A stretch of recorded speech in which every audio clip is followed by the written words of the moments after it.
Magandang gabi sa inyong lahat. Umpisa na natin pag-usapan ang mga pinakapatok na sports balita sa buong maghapon.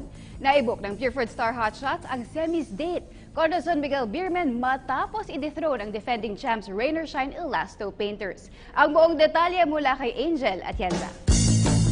Nagawang i-dethrone ng Pureford Star Hotshots ang Rain or Shine Elasto Painters para makapasok sa semis ng ongoing PBA Commissioner's Cup.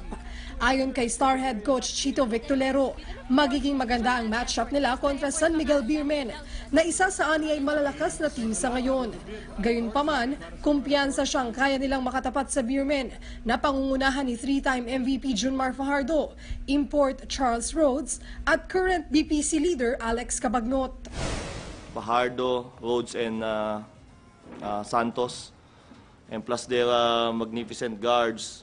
So I think we need to have that siguro yung defensive scheme and proper preparation sa series na to.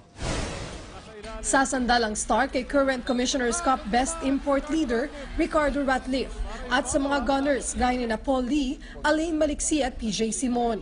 Bad news naman para sa mga Star fans dahil hindi pa siguradong makakabalik sa playing court si power forward Mark Pingris na kasulukuyang nagpapagaling sa kanyang hip injury.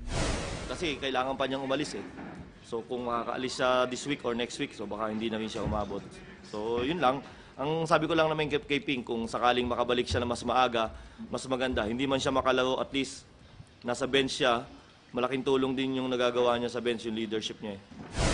Sa Sabado, nakatakda ang first game ng Best of 5 series ng Star at Beermen sa Araneta Coliseum. Angel Atienza, PTV Sports.